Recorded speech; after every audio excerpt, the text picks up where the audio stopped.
you buy a future and you buy a put, and that is at the money put. The delta for futures is always 1 and at the money options is 0.5. As you move higher, the put will start becoming more and more out of the money, and the delta, this delta will go on reducing, so it will go to 0.4, 0.3 like that. The net delta for your position when you establish it is 0.5, but as it moves higher, it goes on increasing.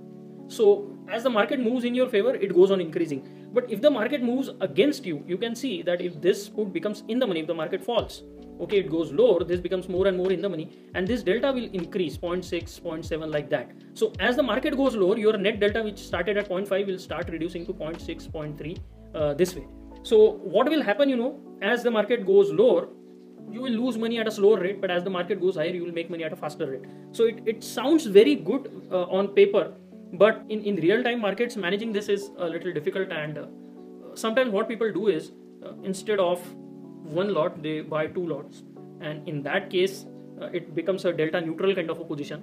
And now if this is your delta neutral position, and if the market moves higher, the combined delta for the puts will start going down, but the future will remain 1 and you will start making money slowly. But if the market falls, immediately the combined delta will start going above the future delta, and you will also make money when it goes low. The only problem with this strategy is that we still have to recover this 16,000 cost. So although in practice this looks like a zero risk strategy, now here you can see that the break evens are quite some distance away. Okay, so I'll tell you what the break even is. In this case, the upper break even is 40,134, and lower break even is 38,856. That is quite some distance away. So if I go to Bank Nifty, 40,134 is so many points away, almost 600 points away. So that is the reason why these strategies, even though they sound good on paper, seldom do they work out in real market situation. Now here, one thing you need to look at is what is the payoff diagram today. Okay, so today is Friday. It's not expiry, so we need to be above these break-even levels on expiry. But before expiry, you can see that we can be making profits as soon as we reach 39,750 on the upper side, and on the lower side 39,250. Okay, if you go below that, you will again start making some money.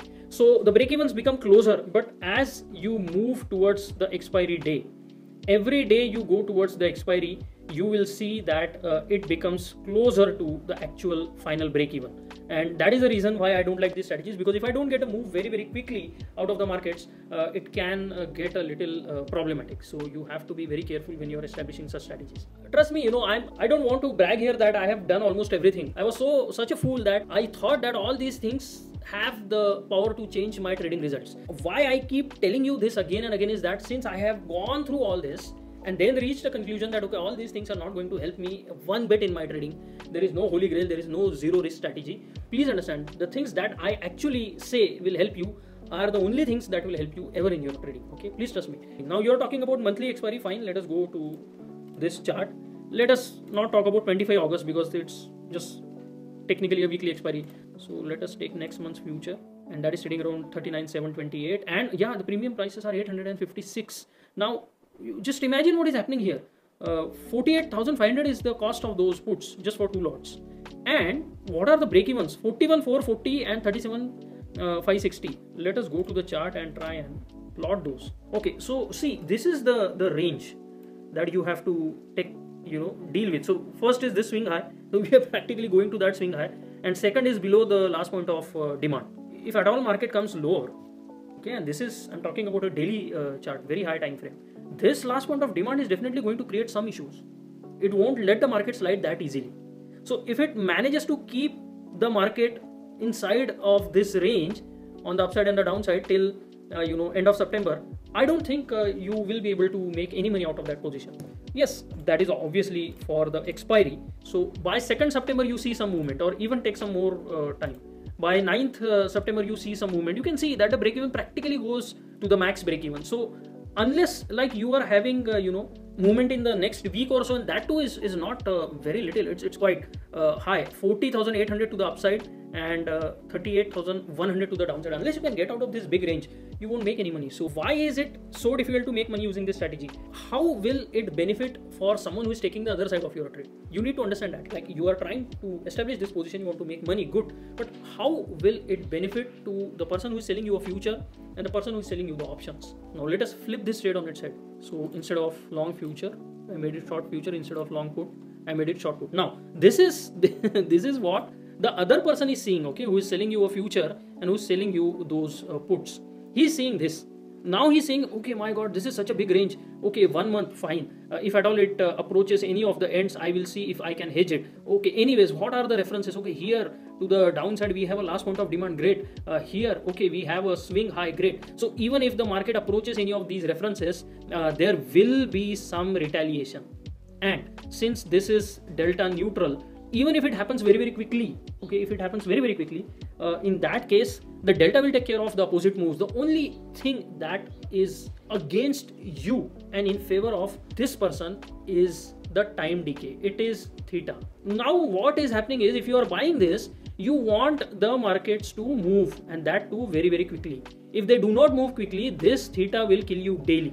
Even if it is delta neutral, it will kill you daily. So this guy, now what he knows is that if at all it moves very, very quickly, yes, the delta will take care of my loss and I will have a good amount of time to adjust it, but the theta will keep giving me money every day if the market does nothing. Both strategies are risky because there is unlimited loss beyond a certain reference, and I think you will be charged the short margin for at least one of the options. So it is also a little bit intensive on the premium side. Okay, so see, there will always be pros and cons for every strategy. What you need to find out is the best way to make money for your objective, and understand, the simple you keep it, the more you will benefit. Now in this case, instead of selling a future and a puts, what if I sell calls? So the same 39,500 call, but I have to change this to 29th September, and now if I check, see what is happening. Almost same break evens I am getting, 41,400 to the upside, 37,560 to the downside, but this is the credit I am getting, 96,550. And look at the theta decay, that is almost 1161. Okay, so 1,000 rupees daily you might make if market does nothing. A very important thing is this number, 5315 negative. This is with regards to the volatility. So every day market does nothing, every day the volatility falls, you stand to make 5,000 rupees. So even if like market moves either side, delta, you can see what is the delta. Delta is nothing. 1 point, one single point, that is 1 rupee 60 paise is your delta. So market moves 100, 200 points, either way you are not going to get affected. But if it does not move beyond that and stays within that range, you will get the Vega benefit, you will get the theta benefit, and that is why the person on the other side is happy to do all this for you. You have to look at both sides of the situation always. If you look at this graph, you will immediately see one thing which is completely opposite of when you are seeing about buying. You can see here is that any directional move, although the delta is going to compensate, but we are short on volatility. So any move inherently increases volatility, and you can see immediately you will start making a loss. So unless market stays in a narrow range for extended period of time and does not move out of that range quickly enough, you will make some profits. But let's say we go to 25th expiry, you can see immediately a range increases and you make some profit, not much. But this is what you will require. So you go to the 1st of September, the profit range increases and the amount also increases a little bit. As you stay in this range, don't move, the time value and the volatility drop will start giving you profits. But if it starts moving straight away, you will be facing losses immediately. And don't discount the time that you are getting exposed to the markets. Why I am happy with my 0.5 to 1%? Because the exposure to the market is just 1 week, practically 3-4 days. But when you're talking about multiple weeks of exposure to the market, although this looks very, very beautiful, and what is the difference between the break even and the current market price? So 39,500, it's 2,000 points. Okay, 2,000 points is big, but you're giving it almost a month, and it can do some horrible things in that 1 month time. So the more exposure you have in terms of time to the markets, that also you need to factor in, because that will also play against you if market decides to fall sharply. So also be very careful with that.